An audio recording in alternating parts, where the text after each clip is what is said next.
la rançon d'Alex. Est-ce qu'elle s'est encore faite capturer? Oh, attendez, mauvaise série. La passion des humains pour l'argent est un sentiment que les gargoyles ne comprennent pas. Bon, à partir de là, on entre dans ce qui est considéré par les fans comme non canon. En dehors du premier, aucun épisode de la saison 3 n'est accepté dans la continuité, et on leur préfère les comics sortis après coup qui, rien qu'à leur couverture, semblent bien chercher le edgy. De ce que j'ai suivi, on aurait par exemple une histoire de futur apocalyptique où les ennemis de l'alien de l'île de Pâques envahiraient la Terre comme ils l'avaient prédit, parce que c'était le point vital que les spectateurs voulaient qu'on développe. À chacun son approche pour apprécier l'univers. Personnellement, je préfère rester sur le même média. Et s'il est clair que la qualité de ces derniers épisodes est plutôt variable, eh ben, c'était déjà un peu le cas depuis quelque temps en ce qui me concerne. Lexington veut acheter une peluche en douce et on passe 1 minute 30 à faire le suspense là-dessus. Wow, soyez pas si intense dans votre intro. Bon, l'opération est un succès, quel soulagement. Sinon, les prochaines élections municipales approchent et un candidat joue la tendance dure actuelle. La première mesure que prendra M. Doyle sera de déloger les immondes gargouilles des égouts où elles se cachent et de les exterminer. Qu'il est souvent plus facile d'exciter les esprits par la haine que par la raison. Ouf, heureusement que ce genre de situation n'est que fiction. Lex, lui, est désormais très proche du petit garçon qu'il a pénétré, mentalement j'entends, et est devenu sa nounou favorite. Mais comme c'est un bébé de riche, ça entraîne quelques convoitises.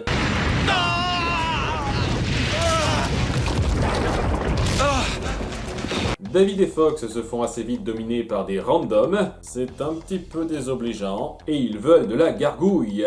Dites-moi où je peux trouver une gargouille, je m'en vais tout de suite. Pas de veine, Lex est sous les gravats tout de suite, et il ne cherche pas à fouiller plus que ça, donc il kidnappe le petit Alex pour leur forcer la main. Ok, vous êtes mort. Même Xanatos Asagi vous ferait disparaître en 2-2 après un coup comme ça. Et non, pas tant. Ils sont désemparés, bien sûr, et étrangement relativement secondaires. Petite question, Puck devrait pas facilement régler ça en 3 secondes, vu son lien avec le petit? Et comment va Wayne Burnett, monsieur? D'après l'hôpital, son état est stable, mais il n'a pas repris connaissance. Oh, ça l'a foutu dans les vapes tout le restant de l'épisode!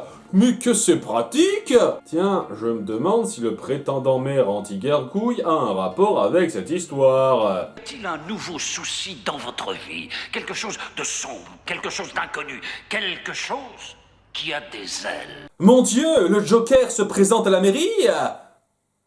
Oui, le carton comparatif de fin est vite trouvé. Je capturerai et je détruirai au moins une gargouille avant les élections. J'ai d'ailleurs fait kidnapper un bébé pour ça!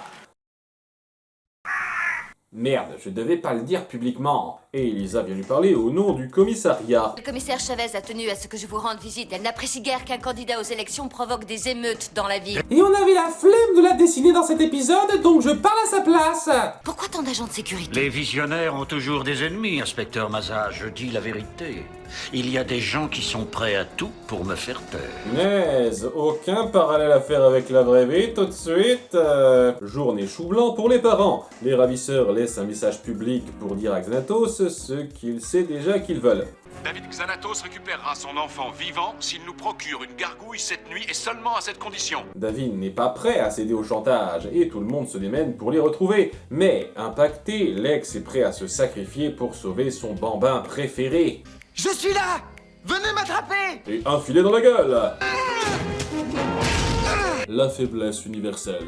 Il est ainsi capturé et posé en vitruse. Et vous, si vous étiez le ravisseur, où cacheriez-vous le bébé? Je ne saurais dire, cet épisode ne me donne aucune réplique. Esclandre sur la place centrale, où, incroyable, toute cette histoire était un coup d'aspirant-mer Joker. Les amis, apparemment notre travail a été récompensé. Surprise! Il veut se faire passer pour le grand sauveur qui donnera ce qu'ils veulent aux ravisseurs pour retrouver le bébé innocent. Et les autres décident d'attaquer son building gardé bien visible pour retrouver Alex. Oui, c'est pas le méchant le plus fin et réfléchi qui soit. Action, action, action. Ouais, cet épisode s'étire pas mal. Et ils finissent par retrouver le petit, à temps pour que David et Fox viennent narguer l'enculé du moment. À part ça, ils ont pas du tout participé à l'assaut ou quoi que ce soit. C'est que leur fils après tout. Ils dévoilent la grosse supercherie de l'enfoiré en public pour le faire arrêter. Mais, dans un dernier élan de désespoir... N'approchez pas! Vous vous foutez de moi? Fox se fait dépasser par un J. Jonah Jameson au rabais comme ça? Et mon cul, c'est du poulet? Mais ça enrage Lexington, qui prouve qu'il est le protecteur des petits enfants. Oui, à nouveau, à ce moment-là, David et Fox se sont cloués sur place. C'est un petit pas vers une meilleure considération publique, même si c'était un peu forcé. C'était moyen. Vis-à-vis d'Alex, il y a quelques moments intéressants sur la psyché de Lex et des parents, mais ces deux derniers sont trop mis en retrait dans l'intrigue. Et le message se poursuit dans sa non-finesse. Ça n'aide pas à l'immersion.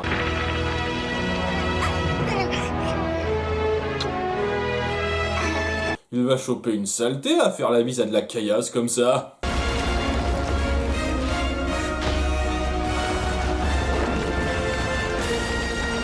Nous avons découvert et capturé une gargouille. Dans 5 minutes, tout va sauter!